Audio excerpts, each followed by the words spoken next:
Hi guys, good evening. How are you all doing?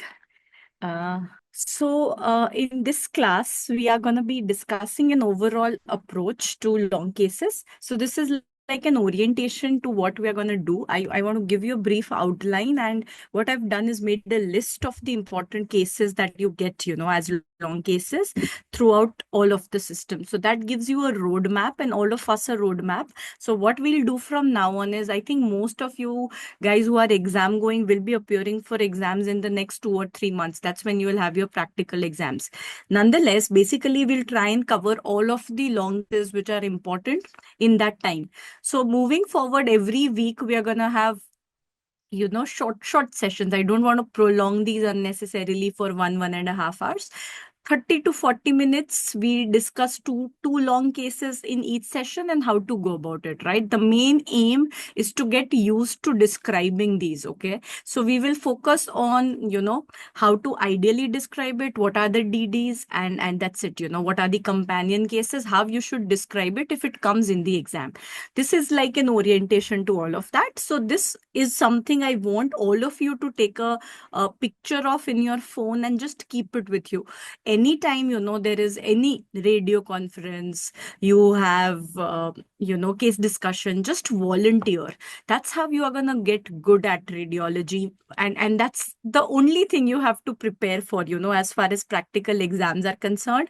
Practice describing cases, because we are so used to typing out reports that when somebody asks us to dictate, in US they dictate all of their reports, so it comes naturally to them to talk, in that language. Unfortunately, we don't use a dictaphone, we type everything out, so it doesn't come naturally to us to talk. So that's what you have to, by the time you are exam going and you have exams, it should come to you naturally.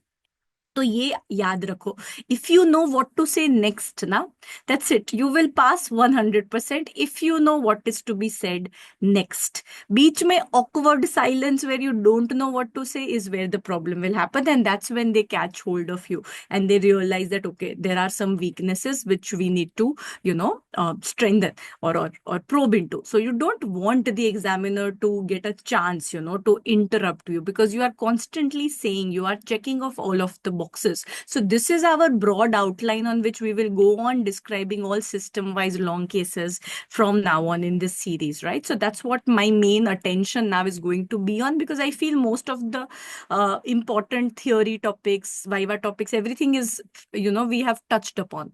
So I think we can now focus our energy more on learning how to describe better, seeing more cases. So that's what I am going to do now, in the next 2-3 months at least. So always start off with clinical feature. What is the age of the patient, gender of the patient, and what is the history? They won't give you a very long history, 1 or 2 lines maximum, and that's what you have to, just say कि ये history hai. Do ask for this.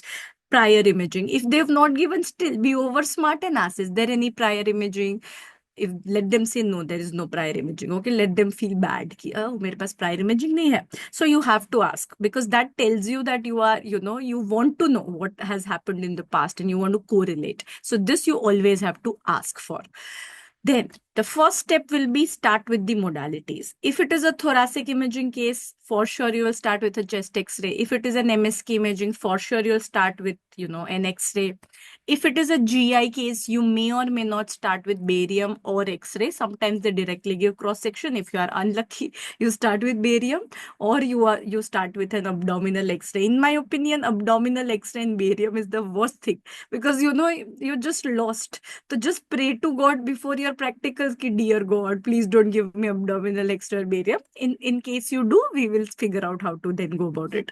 But yeah, just do that prayer just in case. So start with the modality, especially in chest X-ray, you want to talk about the adequacy, right? So that's our very first class that I had taken for conceptual radiology, where we talked about how to approach a chest X-ray.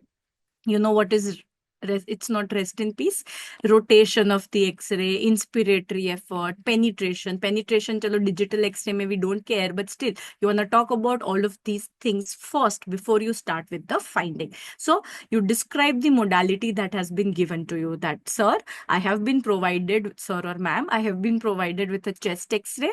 The technical parameters, again, say everything that you are about to describe. Otherwise, there is a sense of restlessness. कि कहना क्या चाहते हो. Don't just keep verbal diarrhoea में नहीं चले जाना कि बोलते रहे, ऐसे नहीं करना है. Agenda set करो, sir. I'm going to now define the adequacy parameters of the chest X-ray. Rotation is adequate या फिर rotated towards right है. Inspiratory effort is adequate. What do you mean by adequate inspiration? So उसको बोलो कि कितने ribs anteriorly है, कितने posteriorly है. So that's why adequate inspiration. The penetration looks adequate, even though it's a digital X-ray, we can modulate it. So all of these things you say first. Then the very first thing, a lot of students do this mistake, वो कुछ भी बोलने लग जाते हैं, वो normal चीजें बोलने लगते हैं. So don't do that. Obviously you have to start with the abnormality. So सबसे पहले बोलो कि I can see that there is a lesion which has a broad base towards the mediastinum. So first of all, you pinpoint where is the problem and what is the likely compartment, right? So first of all, you have to identify and locate that abnormality. Don't look for normal things. सीधा ही, nobody has so much patience now, right? So directly you start ki kahan hai. Then comes the real story, right? So that's when you start describing the abnormality. So let's say we are on to mediastinal mass. So you do the chest X-ray and the CT. Let's combine it. How do you describe? So please keep this in your mind, one after the other. First thing you start with, it's a well-defined mass, broad base towards the mediastinum. Homogeneous or heterogeneous? So on X-ray, homogeneous usually. On CT, you will say homogeneous or heterogeneous. Small or large, you can't measure in the viva. So like subjectively बोल दो small है या large है. Then you will talk about presence of any calcification. This is relevant to X-ray. On a cross-sectional modality, you will talk about calcification, hemorrhage, fat, all of it. On an X-ray, you can only tell about calcification. Please don't say hemorrhage, fat on an X-ray. Then when you get to the CT, you will also describe on a CCT, or if you have an abdominal mass on a triple phase or a dual phase CT, you will describe the enhancement characters. If it's MR, then you venture into signal intensity. So this is common to everything. क्या क्या बोला ये order में याद रखना है, because this is what we will keep applying over and over again. Same order. Ill-defined, well-defined, homogeneous, heterogeneous, small or large. One more thing you can add here is it multifocal? Yes. Then presence of calcification, hemorrhage, fat, enhancement characters. On MR, now you have to describe T1 signal, T2 signal, whether it shows hyperintensity on DW and whether it shows hypointensity on ADC or not, suggestive of diffusion restriction. On gradient, see whether there is any blooming, and describe enhancement. So this is about how is the mass. So what did we do? Where is the mass is the first question. How is the mass is the second question. And then we go into extent. Where is it going? So here you will talk about surrounding structures. यहाँ पे आप काफी चीजें बोल सकते हो depending on where you are at. If you are in the brain, very important. If you are in the chest, you will have to talk about the vessels. You will have to talk about the pleura, right? So everything that you have to know about the surrounding structures. Abdomen, particularly important, vascular invasion. If it's the liver mass, what is happening to the bile duct? So surrounding changes, bony changes, particularly in the brain you want to see. And finally, you will talk about lung window, bone window. If it is not given to you, you have to say this. Tell them you have not given me lung window, bone windows, right? So if it has been given, you comment on it. If it's not been given, you still comment on it. It's not been given to me. So this is how you have to remember. और ये आपका एक breath में निकलना चाहिए. For that, you need to have just done this so many times, it comes naturally. इसको रटने की जरूरत नहीं है, ये अपने आप आएगा. More you revise, अपने आप आएगा. Fine.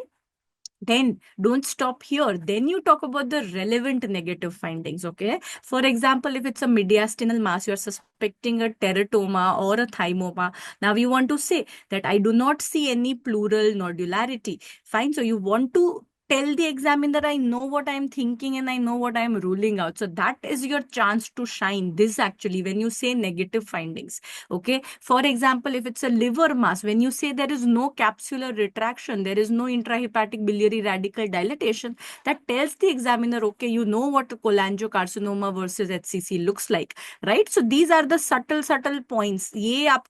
ये वाला part सबसे important है when you rule out findings, because that gives you a chance, कि examiner पूछ लेना कि क्यों ये बोला, and then you shine that, oh, I know what is cholangiocarcinoma. Are you understanding? Right? So this is what you have to do. After this, take a pause. most of the times they will have a few questions at this point, let them ask. Okay, ऐसे बोलते नहीं रहना था.